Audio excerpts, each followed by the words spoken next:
Magandang umaga po sa ating lahat mga kadeboto. Welcome po sa ating Basilica Menor at bansang dambana ng Jesus Nazareno. Yung mga narito sa ating simbahan sa Quiapo Church, kasama rin po yung ating mga kadeboto na nasa iba't ibang bahagi ng Pilipinas at ng mundo. Palakpakan po natin ang mahal na poong Jesus Nazareno.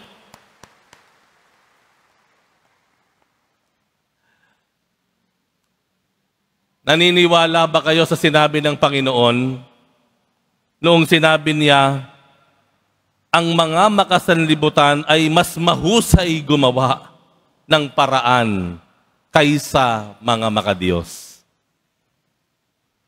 Ang masama, ang kasamaan daw, mas magaling gumawa ng paraan para ipalaganap ang kasamaan kaysa sa mga mabubuti sa pagpalaganap ng kabutihan. Naniniwala ba kayo doon?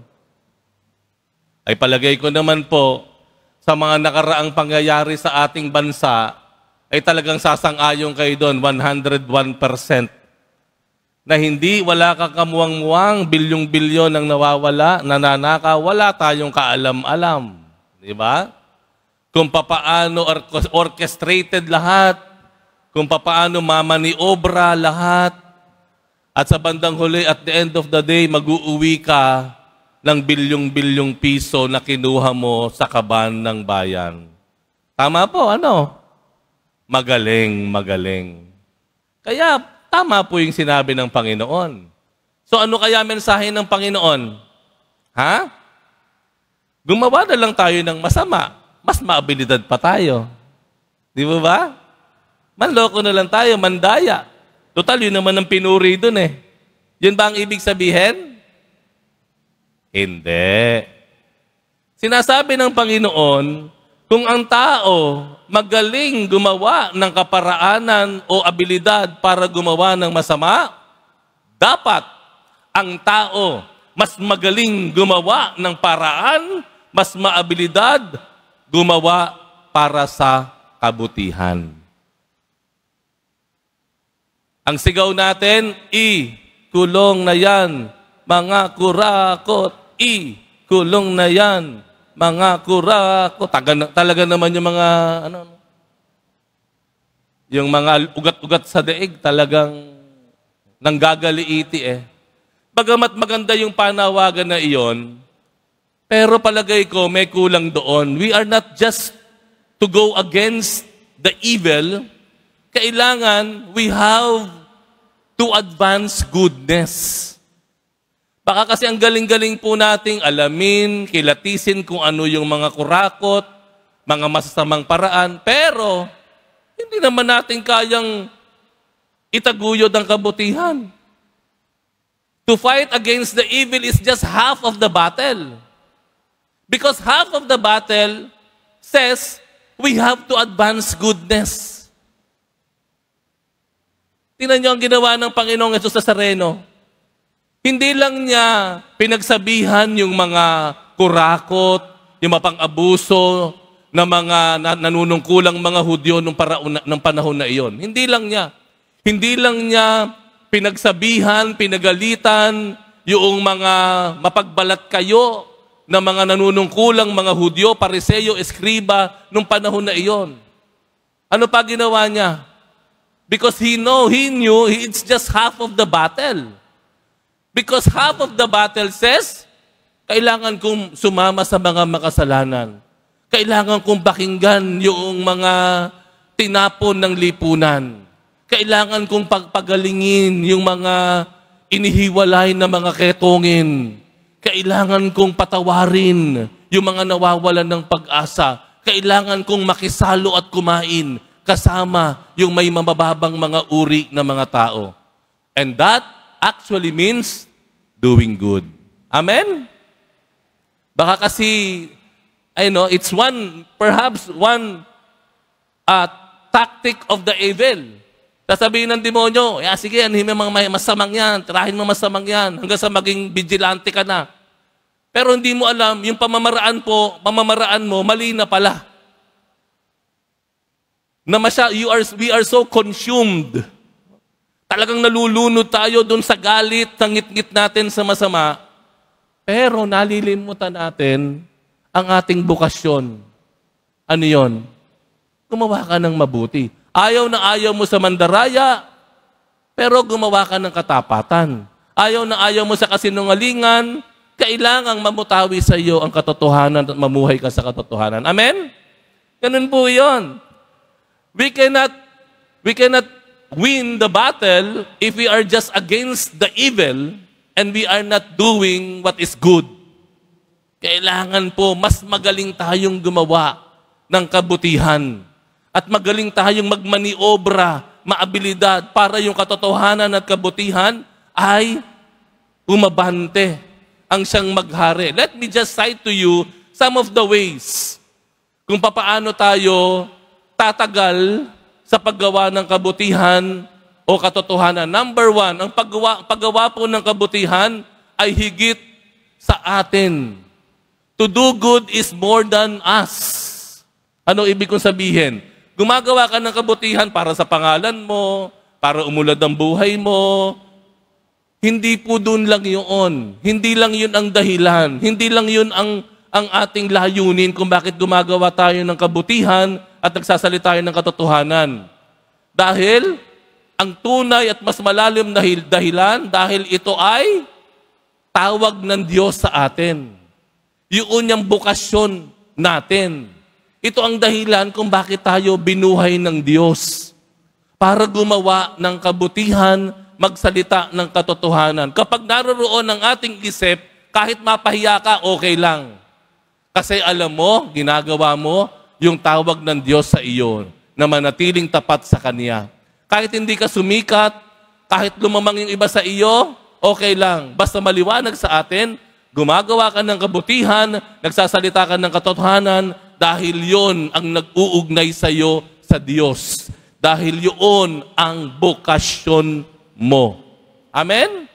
Kapag ang ating paggawa ng kabutihan ay nakaangkla sa Diyos at hindi sa ating sarili, tatagal tayo. Mapagtatagumpayan natin ang iba't ibang uri ng oposisyon laban sa kabutihan. Dahil nakaangkla tayo sa Diyos at hindi lang sa sarili nating kagustuhan, sarili nating ambisyon o paniniwala. Amen? Number 2, tatagal ang ating paggawa ng kabutihan kapag tayo ay magsasama-sama. To do good nowadays, personally, individually, is not enough.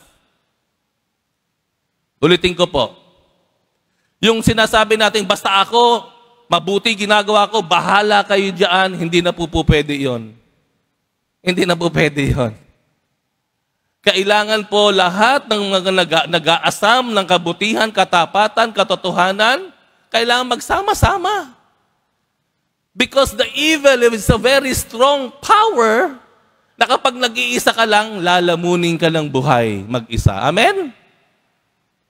Because we are against systemic evil.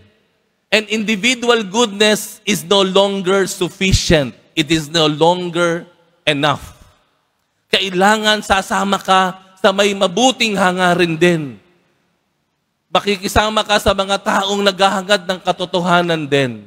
Alam po ninyo, I was a very young man at the age of 16, ay nagising ako sa katotohanan. Nakita ko mali ang aking ginagawa, barkada, bisyo, and everything. And then when nang ako ay napunta sa simbahan, I started to journey with the people, young people of the church. At masasabi ko sa ngayon kung bakit ako tumagal at umabot ako sa bakosyon ng pagpapare, dahil sumama ako sa tamang dapat samahan.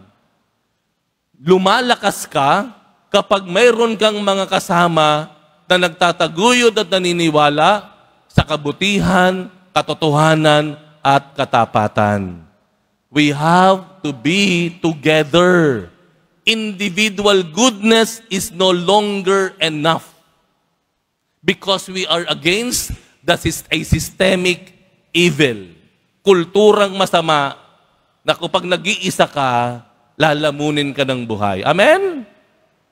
We have to be with one another. Yan, isang paraan para mapagtagal o tumagal tayo sa gawaing kabutihan. At huli at ikatlo, dapat po gamitin natin ang lahat ng paraan para itaguyod ang kabutihan, katapatan at katotohanan. Ano ibig kong sabihin? Hindi ka kaagad susuka, wala naman akong pinag-aralan. Ay, hindi naman ako magaling magsalita, hindi ako marunong magsulat, mahiyain ako. Iyoko nang maging involved dyan sa that campaign for good governance. Kayo na lang yan, kasi total kayo naman na nakatapos sa pag-aaral. Minsan, we easily give up. Pero maraming paraan ang ibinibigay ng Diyos, especially nowadays, para maipahayag mo ang iyong mithiin para sa ikabutihan, katapatan at katotohanan. Make use of the social media, of the platforms, different platforms na meron tayo. Kung magaling kang makipagchismisan sa umaga, palitan mo ang topic mo kasama habang kayo naglalaba, magbahaginan kayo ng mga bagay na mabuti at makatotohanan. Make good use of whatever platform that you have. Meron kang iba't ibang social media accounts, make good use of them. Magaling kang makipagkaibigan, make it a venue for you to share your thoughts. Ibig sabihin po, maraming paraan ang pwede nating gamitin para maipagpatuloy po natin ang hangarin natin para sa isang totoo, mapayapa o tapat na pamumuhay. There are a lot. The only reason kung bakit hindi natin maipagpapatuloy ito, it's because we decided not to move forward. Kapag agad-agad tayong sumusuko, tandaan po natin yung sinabi sa Ebanghelyo na yung mga taong makasalimbutan ay magaling gumawa ng kaparaanan. And the Lord is telling us, wag natin agad isuko ang bandila ng katotohanan, katapatan, at kabutihan. Tatagal tayo, mapagtatagumpayan natin ang laban na ito kapag tinignan natin siya bilang isang bukasyon o paraan ng ugnayan natin sa Diyos, kapag tayo ay naging magkakasama, nagkakaisa, kapag tayo ay gagawa o gagamitin natin ng iba't ibang paraan na mayroon sa ating mga kamay para ipalaganap ang kabutihan, katapatan, at katotohanan. Opo, totoo, magaling ang mga makasanlibutan sa paggawa ng kaparaanan para sa kasamaan, pero patunayan natin na kasama natin ang Diyos, kasama natin ang Poong Jesus Nazareno, mas magaling, mas maparaan, mas maabilidad ang mga taong mabubuti sa pagtataguyod ng kabutihan.